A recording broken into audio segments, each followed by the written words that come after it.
太子有一間食懷舊點心叫蓮香嘅，好多人都知。但係其實仲有一間叫怡東，即係前身係鳳城啊，唔知大家知唔知啊？佢由2021年開始，連續6年啊，都攞咗米芝蓮推介嘅。佢嘅位置就喺聯合廣場對面，大家見到呢個舊式嘅霓虹光管招牌，紅色字藍色底，跟住搭 lift 上1樓，咁就係啦。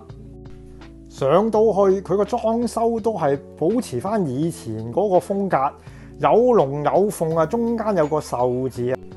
佢朝頭早居然仲有優惠點心同埋孖寶啊！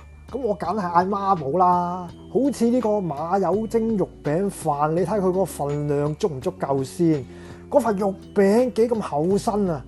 至於佢個飯呢，粒粒分明，蝦仔米，仲有飯香，係唔係用咗金鳳啊？咁講翻呢個肉餅啊，手剁㗎，喂，同機餃嗰啲真係唔同㗎，肥瘦比例又適中，餃嗰個味道又好味，鹹鹹地、甜甜地，咁個鹹味又唔知咪嚟自嗰個鹹魚啦。嗰個馬蹄啊夠爽身喎，咁呢嚿馬柚啊，仲哇不得了！梅香嚟㗎，擺落口啊，每下每下真係幾過癮啊！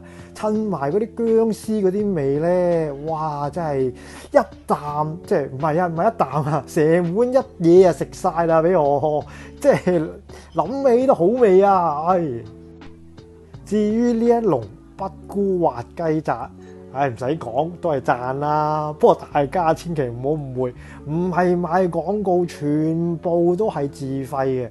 雖然佢材料啊唔係好多，4樣嘢啫。不過你睇下呢一嚿魚肚，嗱佢又唔係好厚身嘅啫，不過勝在都係夠大件嘅。加上佢吸收晒嗰啲北菇啊、雞肉啊嗰啲精華，咬落去逼翻出嚟嗰啲汁水咧，真係好食到不得了噶。咁至於呢一嚿應該係雞髀菇啦，我就麻麻地嘅，即係 OK 啦。咁哇呢嚿雞啊真係不得了啦！哇不但止咬落去啊，嗰啲肉質即係煙煙韌韌，仲有少少雞味啊！咁係咪冰鮮雞或者新鮮雞？我真係唔敢講啦。總之嗰個雞肉就好味啦。咁呢嚿北菇厚切嘅，咁咬落去咁啊，梗係過癮啦！咁你話呢碟嘢30蚊抵唔抵食？咁喂好食噶，貴一貴都抵食啦！大家係咪咁講先？食咗2樣咁正嘅嘢啊，咁大家梗係好想知道，咁佢早晨優惠啊，究竟有啲咩同埋幾點開始啦？係咪？就係逢星期1至5啊，由朝頭早9點去到11點29分嚟咗雞喎。咁佢孖寶咧都有2款㗎。第一款就係45蚊，有啲咩呢？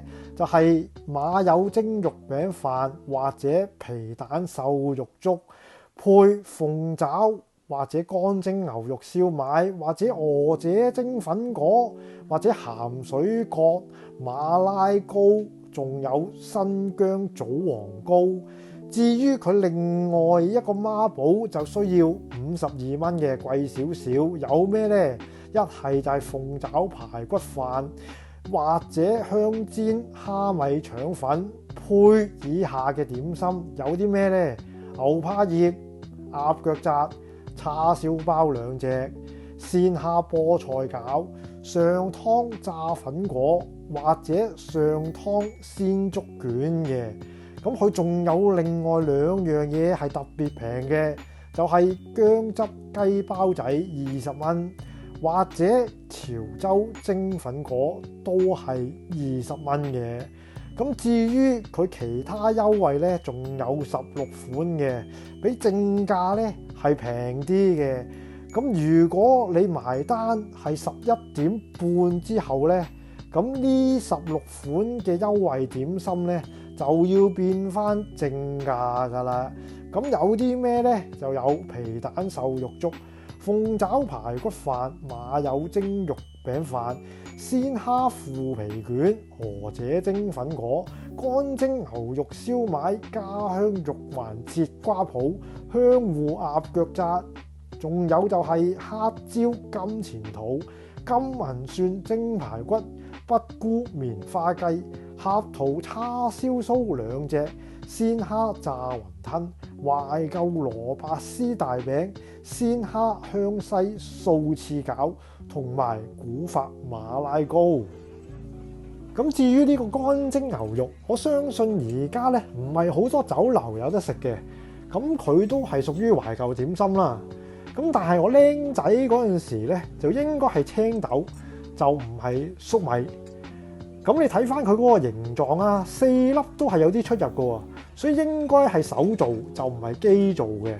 同埋你睇下佢嗰啲色水咧，係深色啲嘅，咬落去咧亦都係煙韌啲嘅。佢牛肉嘅比例咧，應該係多過豬肉好多嘅。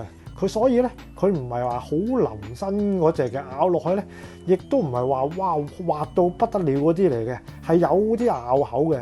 再加上你睇下佢個皮啊，喂，佢唔係蒸到腍晒嘅喎，都係煙煙韌韌嘅喎，同埋佢入邊咧都係有啲芫茜啊、陳皮啊咁樣嘅，真係幾好食啊，唔錯噶。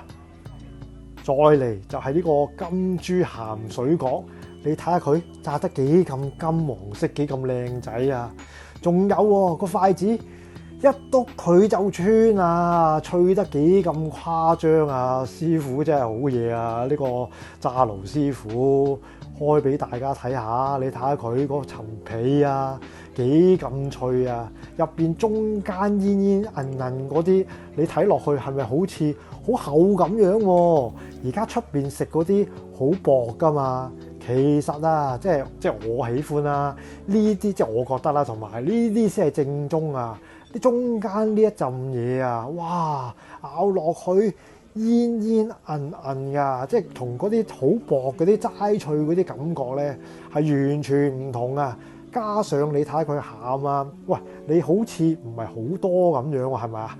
其實啊，佢係好足噶，即係蝦米啊、芫茜葱啊、豬肉碎嗰啲啊，都話恰如其分啊！真係呢個真係好味啊！呢個真係唔好講嘢，真係。不過咧就好熱，真係要小心啲。如果唔係咧，真係辣親嘅。你睇下嗰啲蝦米啊，哇，真係好鬼香啊，好味啊，簡直係真係有讚冇彈啊！呢餐茶。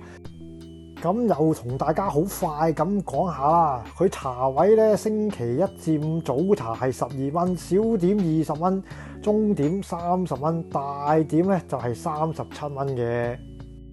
仲有就係我哋嗌咗普洱，係茶葉嚟嘅，非常之清澈，而且水滾茶靚。